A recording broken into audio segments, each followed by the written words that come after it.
Congratulations, President Trump. Moi, je ne sais pas ce qu'eux ils pensent. Vous savez, personne ne va venir.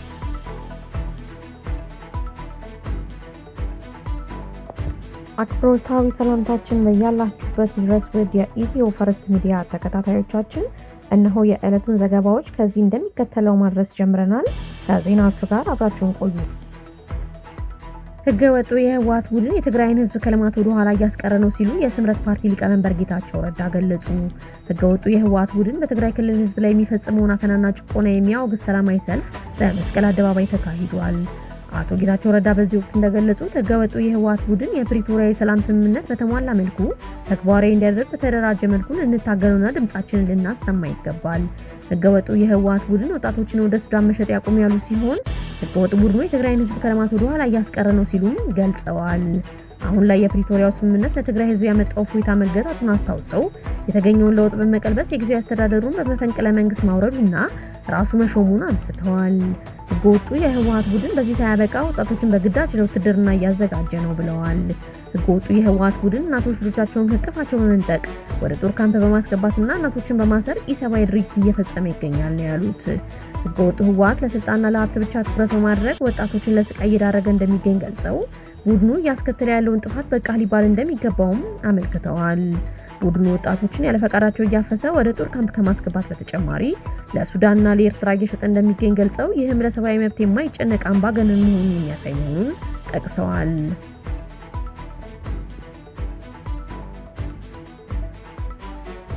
የህርታ አታክ ኢትዮጵያ ፋውንዴሽን እና የበጎ ፍቃድ ቡድኑ በፍቅር የምትሰጡት እጅግ የላቀ የበጎ ፍቃድ አገልግሎት ከልብ የሚደነቅ ሲሉ ከንቲባ አዳነች አቤቤ ገለጹ።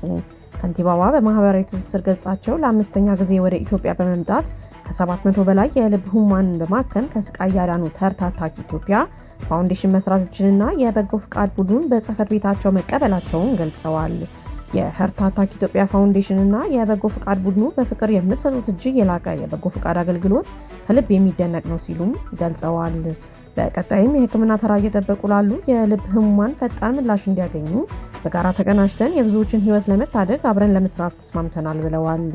እንደዚህ ትልቅ የህክምና ቡድን አቀናጅታችሁ ለወገኖቻችሁ ትልቅ ህይወትን የማዳን ስራ ለመተግበር የተጋችሁ መስራቾቹንና የበጎ ፈቃድ የህክምና ቡድን አባላት በራሴና በታካሚዎች ስም ከልብ አመሰግናለሁ ሲሉም ገልጸዋል።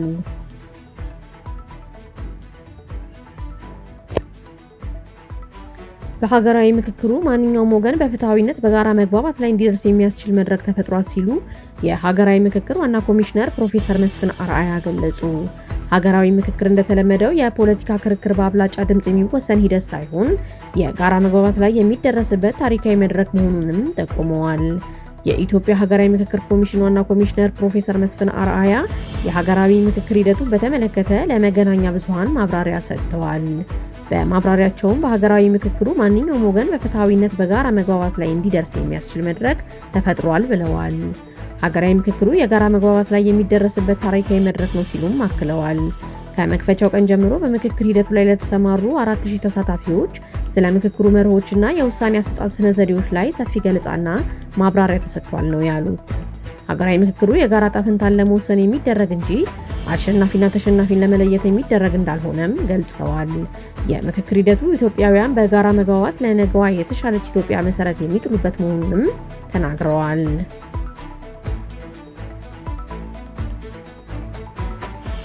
ጨፌው በኦሮሚያ ክልል በተከናወኑ የሰላምና የልማት ስራዎች ላይ በጥልቀት በመምከር ቀጣይ አቅጣጫዎችን ያስቀምጣል ሲሉ የጨፌ ኦሮሚያ አፈ ጉባኤ ወይዘሮ ሰዓዳ አብዱራህማን ገለጹ። የጨፌ ኦሮሚያ 6ኛ የሥራ ዘመን 5ኛ ዓመት 11ኛ መደበኛ ጉባኤ ነገ ባዳማ ገልመ ጨፌ ይጀመራል።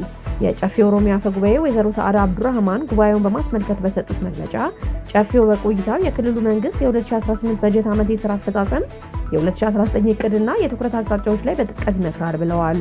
በተጨማሪም የጠቅላይ ፍርድ ቤትና የጠቅላይ ኦዲት ሪፖርቶችን መርምሮ የ2019 በጀት ዓመት የማህበራዊና ኢኮኖሚያዊ ልማት ማስፈጸሚያ እንዲሁም ተጨማሪ በጀትን ያጸድቃል ተብሎ ይጠበቃል ብለዋል። ጨፌው የዳኞች ሹመትንም ያጸድቃል ያሉት አፈ ጉባኤዋ ጉባኤው በሰባተኛው ጠቅላላ ምርጫና በሀገራዊ ምክክር ወቅት መካሄዱ ልዩ እንደሚያደርገው ገልጸዋል። ጨፌው በተጠናቀቀው በጀት ዓመት በክልሉ በተከናወኑ የማህበራዊ ኢኮኖሚያዊ እንዲሁም የሰላምና የጸጥታ ስራዎች በተገኙበት ውጤቶች ላይ በጥልቀት እንደሚመክርም አስታውቀዋል። የፍትህ አገልግሎት አሰጣጥ በጠቅላይ ኦዲት የተሰሩ ስራዎችና የተመዘገቡ ውጤቶች በጥልቀት ከሚመክርባቸው አጀንዳዎች መካከል እንደሚገኙበት ጠቁመዋል። የ2019 በጀት ዓመት የማህበራዊና ኢኮኖሚያዊ ልማት ማስፈጸሚያ የሚውል በጀት ለጨፌው ቀርቦ ይጸድቃል ተብሎ ይጠበቃል ብለዋል። የፍትህ ተደራሽነት ለማረጋገጥና ዘርፉን በብቁ የሰው ኃይል ለማደራጀት ተመልምለው ስልጠናቸውን ያጠናቀቁ ዳኞች ሹመት በጨፌው እንደሚጸድቅም አክለዋል። በአዳማ ሀገረ ጨፌ የሚካሄደው ጉባኤ ከነገ ጀምሮ ለ2 ቀናት እንደሚቆይም አፈ ጉባኤዋ ጨምረው አመልክተዋል።